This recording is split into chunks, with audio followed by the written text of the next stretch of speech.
Shalom saudara yang dikasihi oleh Tuhan.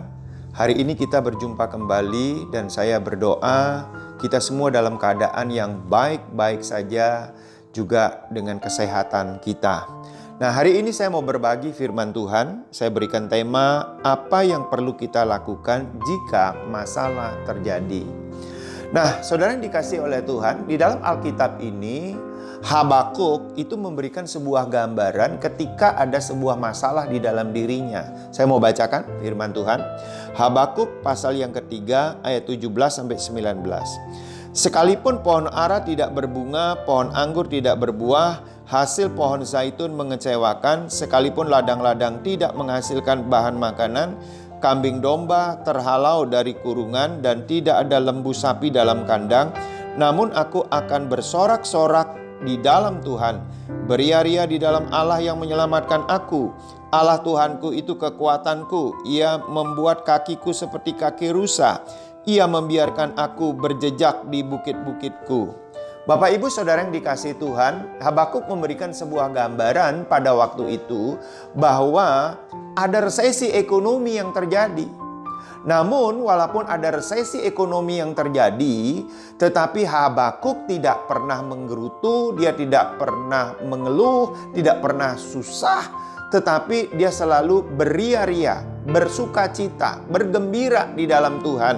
Nah, mari kita juga belajar dari Habakuk ini, agar apa yang kita hadapi hari-hari ini karena COVID-19 dan juga dampaknya terhadap resesi ekonomi, kita tetap beria-ria di dalam Tuhan. Nah, mari kita akan belajar bersama-sama.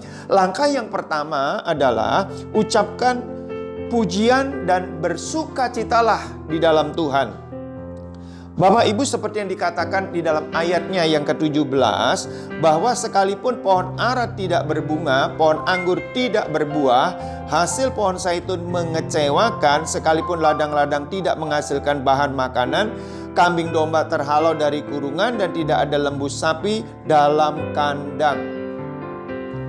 Habakuk tetap bergembira, Habakuk tetap bersukaria.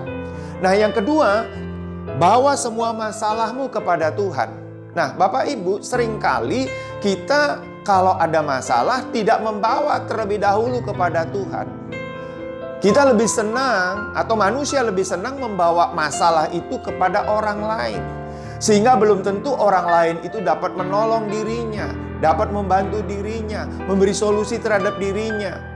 Tetapi kalau kita bawa masalah itu kepada Tuhan, Tuhan itu punya solusi. Sebab itu firman Tuhan berkata, Mazmur 55 ayat 23, serahkanlah khawatirmu kepada Tuhan, maka Ia akan memelihara engkau. Tidak untuk selama-lamanya dibiarkannya orang benar itu goyah.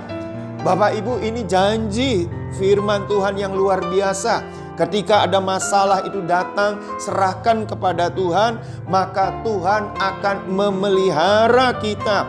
Dan tidak untuk selama-lamanya dibiarkan orang benar itu goyah. Artinya Tuhan yang memberi kita kekuatan. Nah, langkah yang ketiga adalah tetaplah berdoa, memuji dan menyembah Tuhan. Bapak Ibu yang dikasihi oleh Tuhan, ketika kita ada masalah, banyak orang itu lekas putus asa. Hari ini berdoa, besok berdoa, 3 hari berdoa, tapi hari keempat dia sudah tidak berdoa. Dan seterusnya. Mengapa? Karena dia ingin doanya itu segera dijawab oleh Tuhan. Bila perlu hari itu dijawab oleh Tuhan. Bapak Ibu, sekali lagi saya ingatkan, Tuhan yang kita sembah, Allah yang hebat, luar biasa, Tuhan Yesus, tidak pernah bisa kita paksa melakukan kehendaknya sesuai dengan kehendak kita. Itu sebabnya maka kita harus sadar Tuhan punya waktu, Tuhan punya cara, Tuhan punya pola untuk mengabulkan doa kita. Nah, bagian kita adalah tetaplah berdoa, memuji dan menyembah Tuhan. Kalau kita berdoa belum ada jawabannya, memuji dan menyembah Tuhan adalah terobosannya. Dan waktu kita memuji menyembah Tuhan, maka ada sebuah terobosan di dalam doa kita.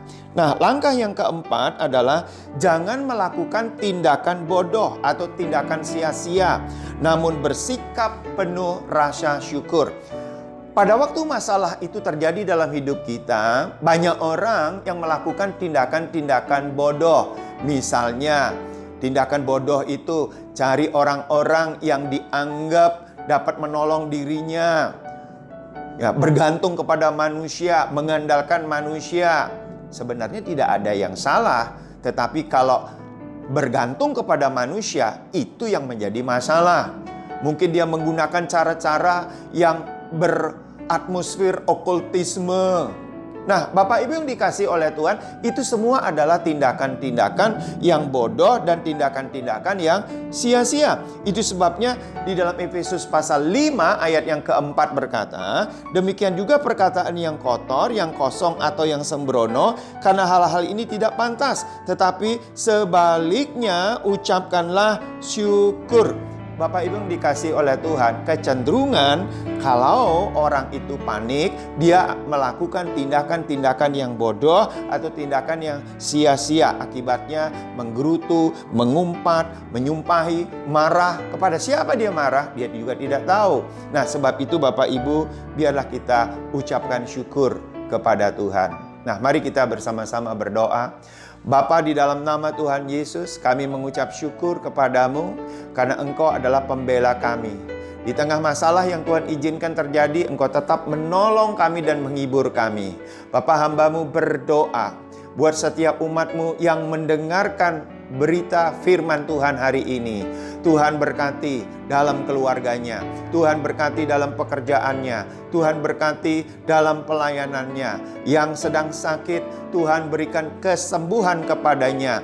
Yang mengalami PHK, Tuhan berikan mujizat-mujizat yang kreatif.